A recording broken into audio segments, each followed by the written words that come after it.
Les prisonniers étaient là pour diverses raisons. Un grand nombre d'entre eux pour la seule raison qu'ils étaient juifs ou polonais. Un Français y était pour espionnage. Un professeur a dit du mal d'Hitler. Je sais qu'il y avait des Allemands, des Polonais, des Russes, des Français, des Italiens, des Hongrois et d'autres nationalités.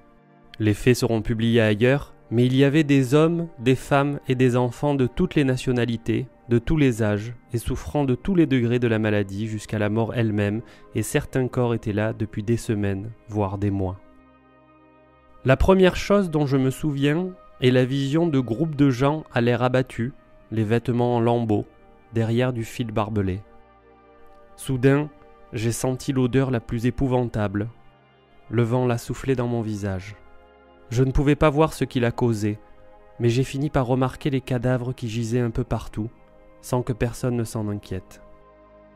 En avançant, j'ai vu un groupe d'une vingtaine de corps nus, des hommes, des femmes et des enfants, simplement jetés sur un tas. Des prisonniers vivants s'accroupissaient ou marchaient à côté sans même sembler les remarquer. Puis, j'ai noté une chose qui allait plus loin encore dans l'humiliation. Des hommes et des femmes faisaient leurs besoins sans honte devant tout le monde et n'importe comment. Un de mes officiers m'a dit qu'il avait vu une femme utiliser un cadavre pour pouvoir s'asseoir et soulager sa dysenterie, et je peux tout à fait y croire.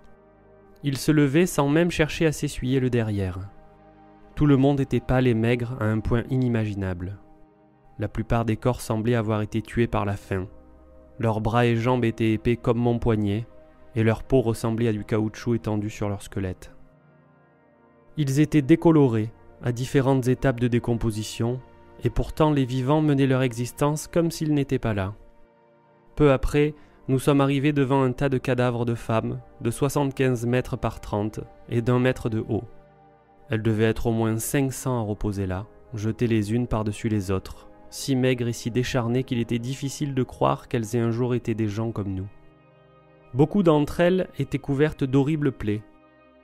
La vue était pour moi difficilement descriptible, tout comme l'odeur. Et pourtant, même ici, il y avait des gens assis qui faisaient cuire une pomme de terre sur le feu ou restaient étendus au soleil.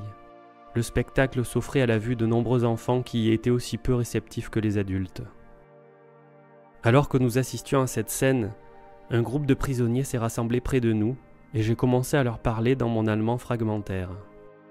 Je leur ai demandé ce qu'ils voulaient faire des nazis. Ils ont tous dit « Mettez-les dans un camp comme celui-ci ». Une femme a dit « Un bon Allemand est un Allemand mort ». Mais elle fut immédiatement contredite par un homme qui me dit que leurs seuls amis étaient les Dutch Banditen, qu'il m'expliqua être des partisans communistes. Ce qui devait leur arriver quand ils se faisaient prendre est inimaginable. De ce que j'ai pu comprendre, ils aidaient les prisonniers à s'évader et leur apportaient un peu de réconfort. Je suis allé dans l'une des huttes. Quelqu'un avait essayé de les nettoyer, mais malgré tout l'odeur était indescriptible. Des lambeaux de vêtements, des mourants et des ordures recouvraient le sol et les couchettes. Un homme m'a dit que de nombreux bâtiments étaient pleins à craquer de morts et de mourants. Les mourants étaient trop faibles pour bouger, et dans de nombreux cas, il y avait 3 corps sur une seule couchette, dont 2 d'entre eux étaient déjà morts. Les mourants faisaient des signes pour réclamer de la nourriture quand nous passions à côté d'eux. Des plaies terribles couvraient leurs corps misérables. Nous sommes allés au bâtiment où les gardes SS, des hommes et des femmes, étaient enfermés. Leur travail consistait désormais à ramasser les cadavres et un jeune officier et ses hommes supervisaient leur travail. Les soldats britanniques étaient emplis d'une rage si intense qu'il était simplement impossible de leur parler.